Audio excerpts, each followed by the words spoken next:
गहराया कर्नाटक महाराष्ट्र सीमा विवाद, पहले बयानबाजी फिर हिंसा, अब धमकी।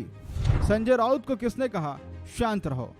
उद्धव गुट के शिवसेना सांसद संजय राउत को एक दिन में 2 बार फोन कॉल के जरिए जान से मारने की धमकी मिली है। संजय राउत ने जानकारी देते हुए बताया कि महाराष्ट्र सरकार यानी शिंदे सरकार के मंत्री शंभुराज देसाई की प्रेस कॉन्फ्रेंस के बाद उन्हें 2 बार जान से मारने की धमकी मिली। वहीं धमकी भरे फोन कॉल कन्नड़ वेदिका संगठन की तरफ से करने की आशंका जताई जा रही है। 3.5 महीने जेल में रहने के बाद कुछ दिनों पहले ही शिवसेना सांसद संजय राउत जेल से बाहर आए थे, जिसके बाद उन्होंने प्रेस कॉन्फ्रेंस कर शिंदे सरकार पर जमकर निशाना साधा था। संजय राउत ने कहा था कि कर्नाटक के मुख्यमंत्री लगातार महाराष्ट्र की जमीन पर कब्जा करने की कोशिश कर रहे हैं। बावजूद इसके शिंदे सरकार कुछ नहीं कर रही, वो सिर्फ दिल्ली के इशारे पर काम कर रहे हैं। संजय राउत ने कहा कि महाराष्ट्र में भी बीजेपी की सरकार है, कर्नाटक में भी बीजेपी की सरकार है और केंद्र में भी बीजेपी की सरकार है, लेकिन जानबूझकर इस विवाद को लंबा खींचा जा रहा है। इस विवाद को जल्दी क्यों नहीं खत्म किया जा रहा है?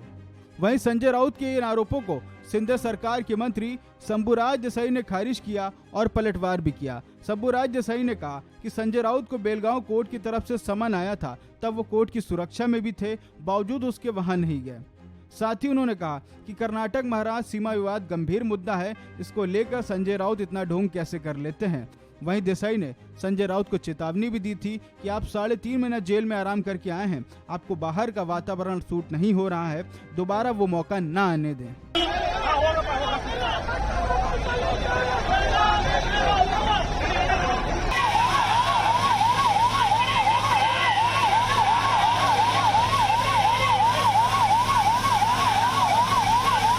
महाराष्ट्र कर्नाटक सीमा विवाद दिन ब दिन बढ़ता जा रहा है। कर्नाटक के मुख्यमंत्री बोम्मई अक्सर महाराष्ट्र सीमा पर गांवों को लेकर दावा करते रहते हैं कि वो कर्नाटक में आते हैं और ये भी कहते रहते हैं कि वो 1 इंच भी कर्नाटक की जमीन नहीं देंगे। मुख्यमंत्री के बयान से अब इस विवाद में सामाजिक संगठन भी कूद पड़े हैं। बीते दिनों कन्नड़ रक्षण वेदिका के कार्यकर्ताओं ने बेलगाम के पास महाराष्ट्र के वाहनों पर पत्थर फेंके थे और अब आशंका जताई जा रही है कि संजय राउत का यह बयान कन्नड़ रक्षण वेदिका संगठन को पसंद नहीं आया, जिसके बाद उनकी तरफ से उन्हें जान से मारने की धमकी दी गई है।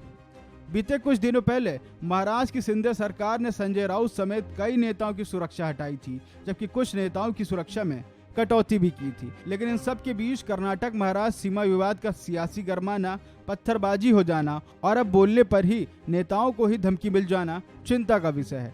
खैर, संजय राउत को फोन कॉल के जरिए मिली धमकी की जांच जारी है और उम्मीद यही है कि जल्द धमकाने वाले पुलिस की गिरफ्त में आएंगे। इस खबर में फिलहाल इतना ही। बाकी खबरों के लिए आप बने रहिए वन इंडिया हिंदी के साथ।